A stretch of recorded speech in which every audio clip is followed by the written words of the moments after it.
Bonjour. Bonjour. Aujourd'hui, tu vas apprendre le fonctionnement des monopoles. Alors, déjà, un monopole, qu'est-ce que c'est? C'est quand il y a un seul producteur sur le marché. Comment on arrive à être en monopole sur un marché? Premier cas de monopole, c'est le processus de fusion-acquisition. En gros, le processus de fusion-acquisition, c'est quand il y a un regroupement d'entreprises sur un marché et ça permet d'accélérer la croissance et de faire plus de profit. Quand il y a processus d'acquisition-fusion horizontale, ça veut dire que il va y avoir rachat des concurrents sur le marché. Donc il va y avoir une absorption de la concurrence. Sauf que, enfin, ça va permettre de choisir les prix, sauf que c'est très réglementé par la loi, voire interdit en fait. Deuxième cas de monopole, le monopole naturel. Alors, le monopole naturel, c'est quand les conditions du marché, elles permettent pas qu'il y ait plusieurs entreprises qui proposent un produit. Donc c'est le cas par exemple de la SNCF ou de EDF par exemple, parce que ça reviendrait trop cher et pas du tout rentable qu'une autre entreprise s'implante sur le marché.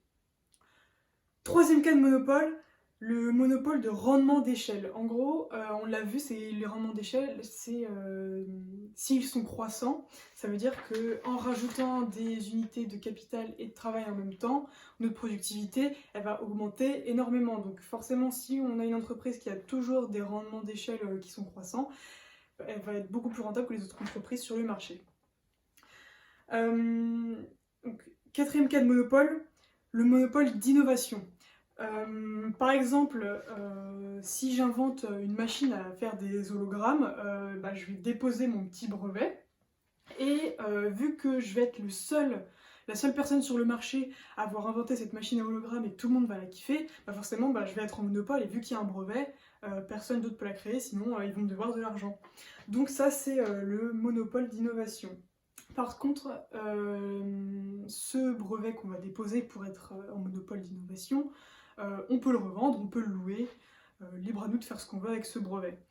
D'ailleurs, le monopole industriel dure 20 ans. Donc par exemple, si on crée quelque chose dans l'industrie et qu'on dépose le brevet, on aura 20 ans pour être en monopole, et sinon après 20 ans, tout le monde pourra créer autant qu'on veut cette nouveauté. C'est le monopole légal ou institutionnel. Quand c'est carrément l'État qui décrète, oui, il y a un monopole là-dessus. Donc c'est le cas par exemple dans le loto pour la FDJ, la Française des Jeux. Ensuite, sixième cas de monopole, c'est les monopoles locaux. Donc si je suis l'unique boulangerie dans ma petite montagne, forcément il va y avoir un monopole parce que tout le monde veut du pain et tout le monde va l'acheter chez moi. Septième cas de monopole, le monopole des ressources. Donc c'est quand une entreprise a accès qu'elle est la seule entreprise à avoir accès à des ressources primaires, à des matières premières. Donc c'était le cas de l'entreprise de Beer, je sais pas comment ça se dit, le truc de diamant là. Et donc voilà. Les caractéristiques du monopole, la grosse caractéristique du monopole, c'est qu'elle va être price maker. Donc quand on était en CPP, on était price taker, on prenait les prix qui venaient du marché, de la rencontre de l'offre et de la demande. Mais dans le cas du monopole, on va être price maker, on va faire les prix. Mais les prix dépendent aussi de la substituabilité de notre produit. Donc j'en sais rien, par exemple, si j'invente une excellente baguette à la coriandre que personne n'a inventée avant, j'ai le monopole des baguettes à la coriandre, mais ma baguette à la coriandre, elle est quand même un peu substituable aux autres baguettes qui sont normales. Donc si ma baguette à la coriandre, je sais pas, je la mets à 55 euros, c'est super cher et on voit clairement que j'essaie de vous escroquer. Quelle indignité! Certes, j'ai le monopole des baguettes à la coriandre, mais il faut quand même que ce soit à un prix raisonnable, parce qu'il est quand même un peu substituable mon produit. Donc voilà. Alors, on avait vu que sur le marché, la courbe de la demande, ici, là c'est la courbe de la demande, elle était de cette forme-là dans un marché en CPP. Mais en fait, on s'est rendu compte qu'elle était de cette forme-là. Pourquoi? Parce que en CPP, le prix il est déterminé par le marché.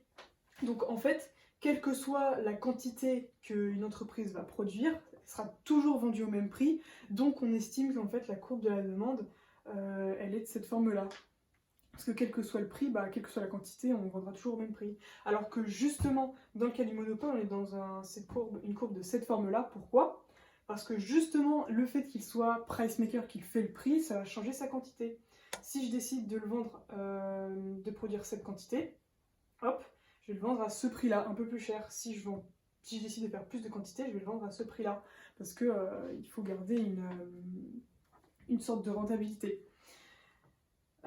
Donc voilà. Là, on va avoir une entreprise en monopole qui va produire une certaine quantité de produits, on s'en fiche de ce que c'est, honnêtement, donc de 0 à 8. Et ensuite, on va avoir le prix. Donc, pour ce prix-là, enfin, pour cette quantité-là, on va mettre ce prix-là. Pour la quantité de 1, on va mettre ce prix-là, etc. Alors pourquoi c'est comme ça? En fait, c'est juste question... c'est un peu logique, par exemple, la SNCF, quand elle a énormément de places disponibles dans son train, et elle va les vendre moins cher. Alors que justement, quand il y a des personnes qui vont vouloir acheter leur billet de train juste 2 heures à l'avance, elle va les mettre plus cher parce qu'il y a moins de places disponibles, ça devient un peu plus rare. Donc voilà. Ensuite, la recette totale, c'est le prix fois la quantité. Donc si je vends 2 quantités au prix de 0,9, ça fait 0,9 fois 2. Ok. Donc ça fait 1,8. 1,8 euros. Là on est en euros. Ensuite, la recette marginale, c'est le prix, c'est la recette de l'unité produite en plus. Donc par exemple, si on regarde ici, ma recette totale ici, elle est de 1 euro. Donc ma recette marginale, l'unité que j'ai produite en plus, elle coûte 1 euro. Si je regarde ici, ma recette totale, elle est de 1,8 euros, mais par rapport à l'unité d'avant, j'ai fait combien de bénéfices? J'ai fait 0,8. Parce que 1 plus 0,8 égale 1,8. Pareil, là, combien j'ai gagné en produisant une unité de plus? J'ai gagné 0,6. Et on voit en fait que la recette marginale, elle est décroissante et qu'au bout d'un moment, elle sera négative. Ensuite, au niveau de la recette moyenne, ça va être la recette totale divisée par la quantité. Et là, on va se rendre compte de quelque chose. Ma recette, du coup, ici, 1,8, divisé par la quantité, donc c'est 2. Bon, on se rend compte que c'est égal à 0,9. Pareil, on refait ici 2, par exemple, on prend ici 2,4, ma recette totale divisée par 3, et on se rend compte que ça fait 0,8. Et là, on se rend compte de quelque chose, c'est que ma recette moyenne, en fait, c'est tout simplement égal au prix. On va essayer d'expliquer un peu pourquoi on a toutes ces courbes. Comme on l'a vu en CPP, on sait qu'on a le coût marginal qui coupe le coût moyen en son centre, on a vu que c'était logique. Sauf que là, en monopole, on a les nouvelles données qui sont la recette moyenne et la recette marginale. Alors pourquoi on est comme ça? En fait, la recette moyenne, quand on était en CPP, elle était égale au prix. Parce qu'en fait, le prix, il était fixe. En gros, la recette moyenne, vous savez, c'est le coût total divisé par le coût divisé par la quantité. Donc par exemple, vu qu'on était en CPP et qu'on avait un produit qui coûtait 12 euros, 12 euros divisé par 1, ça fait 12, quand on n'en vendait qu'un. Ensuite 12 plus 12 si on en vend 2 divisé par 2, en fait ça va tout le temps faire 12. Et en fait, quand on était en CPP, notre recette moyenne était égale au prix. Et vous savez, c'était la droite qui était là. On la fera plus tard. Et donc là, étant donné que nos prix sont changeants en monopole, on a une recette moyenne qui est décroissante parce que justement, on l'a vu, pour assurer ses ventes, le monopole il va moduler le prix en fonction de sa quantité. Parce que je sais pas, s'il vend quelque chose à un prix très haut, et que il va peu produire du coup, parce que la demande sera moins importante si le prix est haut. Donc c'est pour ça qu'on a une recette moyenne décroissante comme ça. Ensuite là on a la recette marginale aussi qui est décroissante mais qui est en dessous de la recette moyenne. En fait, c'est comme sur le principe des notes. J'ai une moyenne qui est de 12.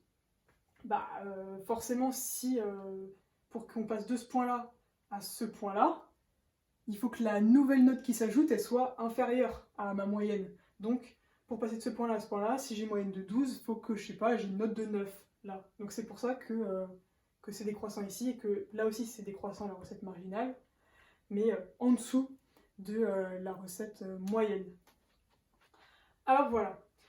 On avait vu qu'en CPP, le producteur, il produisait à partir du moment où le prix il était supérieur à son coût moyen, donc c'est-à-dire qu'il faisait du profit. Donc on était ici, c'était le seuil de rentabilité. Vous vous souvenez? Oui, vous vous souvenez. Et donc, là on n'est plus dans la même situation. Là on va produire à partir du moment où notre recette marginale, elle est égale à notre coût marginal. Donc en gros, la prochaine unité produite, si elle nous coûte le même prix que ce qu'elle nous rapporte, hop, on va produire cette quantité. Donc là, comment ça se voit sur cette courbe? En fait, ça se voit tout simplement ici. Donc voilà, on va produire ici. On produit quand Rm égale C petit m. Sauf que, voilà, on produit les quantités ici, donc Q étoile, à ce prix-là, P étoile.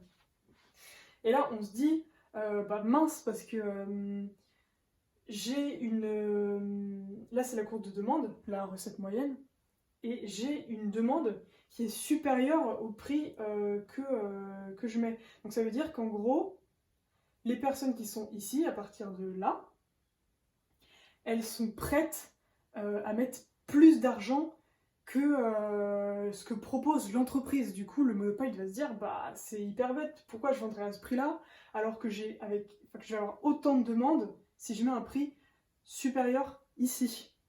Donc, hop.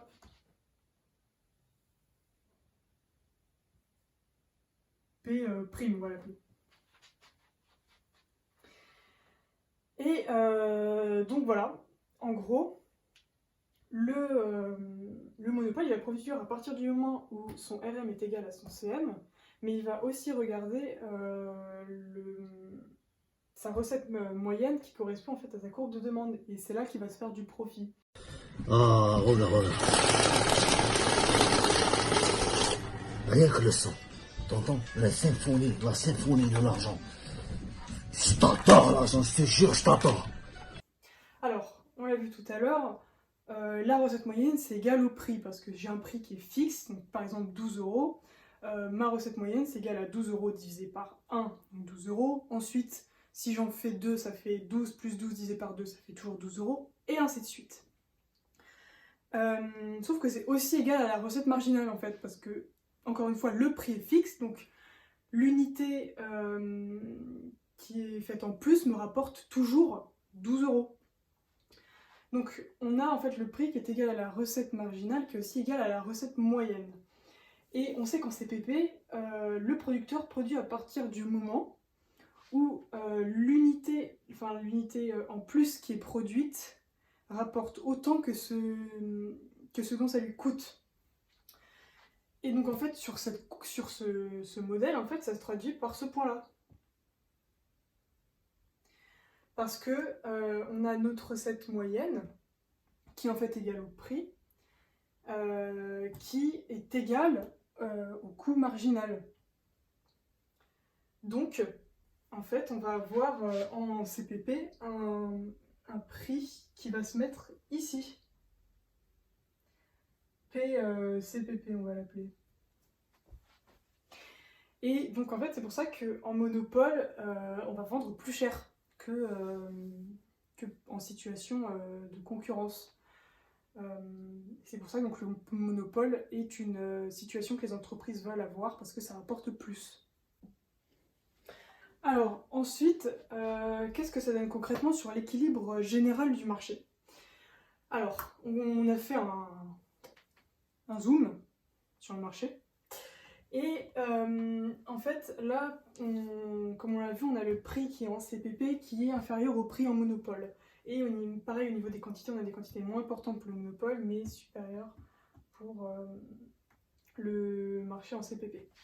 Alors, au niveau de l'équilibre général, on sait que c'est quand, selon Léon Walras, c'est quand tous les échanges ont pu être effectués et donc que le surplus du producteur et du consommateur est complet, quoi, et qu'il n'y a pas de perte sèche. Sauf que dans ce cas-là, on va voir que ça ne va pas être le cas. Alors, par exemple, on va là, toute cette zone-là, en bleu, ça correspond au surplus du consommateur. Donc c'est ce que le consommateur avait prévu de payer, enfin il était prêt à payer plus, et donc finalement il se fait un surplus parce que justement le prix est inférieur. Ensuite, ici, on va avoir le profit du monopoleur. Parce que justement, il réussit à vendre plus que en CPP. Donc pour lui, c'est tout bénef. Mais, voilà, là, on a cette zone qui revient à personne en fait. Et donc, il y a une perte pour la communauté. Et c'est la perte sèche. Un autre élément aussi qu'il y a à prendre en compte dans la production des monopoles, c'est l'effet prix et l'effet quantité. Donc, quand on va augmenter la production en monopole, il va y avoir ces deux effets. Alors, dans un premier temps, on va avoir l'effet prix, qui est l'argent qu'on perd parce que le prix a diminué, parce que justement, on a augmenté les quantités. Et ensuite, l'effet quantité, c'est le fait que vu qu'on a baissé le prix, il y a de plus en plus de personnes qui veulent venir, et donc on gagne plus. Et en fait, c'est rentable donc pour l'entreprise qu'à partir du moment où l'effet quantité est supérieur à l'effet prix, parce qu'on a une recette qui va être plus importante. Donc voilà, c'est la fin de la vidéo. Et j'ai essayé d'être claire. C'est possible qu'il manque des éléments et tout, mais c'était en gros du monopole. Donc n'hésitez pas à revoir beaucoup quand même. Hein. Ouais.